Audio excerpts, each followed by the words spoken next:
ঈদের দিনের কাজ হচ্ছে খুব সকালে জাগ্রত হবেন, ঘুম থেকে উঠবেন, ফজরের সালাত আদায় করবেন, 1 নাম্বার কাজ। 2 নাম্বার হচ্ছে মেসওয়াক করবেন, 3 নাম্বার হচ্ছে গোসল করবেন, 4 নাম্বার হচ্ছে শরীয়ত সম্মত সাজসজ্জা করবেন, 5 নাম্বার সামর্থ্য অনুযায়ী উত্তম পোশাক পরবেন। নতুন পোশাক পরাটা জরুরি না, উত্তম পোশাক পরা জরুরি, পবিত্র পোশাক পরা জরুরি। এরপরে সুগন্ধি ব্যবহার করবেন 6 নাম্বার। 7 নাম্বার ঈদুল ফিত্রে ঈদগাহে যাওয়ার আগে মিষ্টি জাতীয় কিছু জিনিস খাওয়া, আর ঈদুল আজহায় কোরবানির ঈদে ঈদগাহে যাওয়ার আগে কিচ্ছু খাবেন না। এবং সুন্নাহ হচ্ছে ঈদের নামাজের পরে কোরবানি করার পরে কোরবানির গোশতটা দিয়ে প্রথম খাবার খাওয়া, এটা হচ্ছে সুন্নাহ। চেষ্টা করবেন, যদি গোশত বানানো সম্ভব না হয় অন্তত, আবার বলি, গোশত বানানো সম্ভব না হলে অন্তত করবেন, ওই যে ভাত, খিচুড়ি টিচুড়ি যা আছে মাছ টাছ দিয়ে ভাত খেয়ে নেবেন, তবে কোরবানি করার পরে, পশু জবেহের পরে।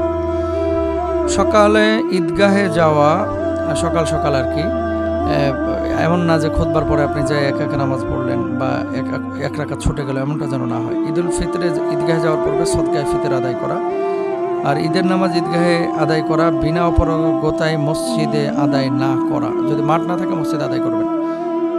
তাকবীর দিবেন বেশি বেশি, জোরে জোরে তাকবীর দিবেন। আল্লাহু আকবার, আল্লাহু আকবার, লা ইলাহা ইল্লাল্লাহ, আল্লাহু আকবার, আল্লাহু আকবার, ওয়ালিল্লাহিল হামদ। এক রাস্তা দিয়ে যাবেন আর এক রাস্তা দিয়ে আসবেন ইনশাআল্লাহ। যে রাস্তায় ঈদগাহে যাবেন ওই রাস্তা দিয়ে আর আসবেন না, রাস্তাটা চেঞ্জ করবেন ইনশাআল্লাহ। তাহলে বেশি মানুষের সাথে সাক্ষাৎ হবে। ঈদগাহে গাড়ি নিয়ে, বাইক নিয়ে যাবেন না, হেঁটে হেঁটে যাবেন ইনশাআল্লাহ। আর ঈদের নামাজের পরে কুশল বিনিময় বা কোলাকুলি করা, মুসাফাহা মুআনাকা, এটা করতে পারেন। তবে বুকের সাথে বুক মিলিয়ে 3 বার, এই যে ঘাড়ের সাথে ঘাড়, বুকের সাথে মুখ, এটা কিন্তু আসলে এভাবে হাদিসে নেই। এমনি বুকের সাথে বুক মিলাইতে পারেন 1 বার। মুসাফাহা এবং মুআনাকা, কাঁধের সাথে কাঁধ মিলিয়ে চুম্বন করা, এটা করতে পারেন। আর ঈদ মোবারক এটা বলতে পারেন, কিন্তু এর সাথে একটা দোয়া করবেন যেটা সাহাবীরা করতেন, তাকাব্বালাল্লাহু মিন্না ওয়া মিনকুম, এটা বলবেন, তাকাব্বালাল্লাহু মিন্না ওয়া মিনকুম সালিহাল আমাল। আল্লাহ তাআলা বোঝাতে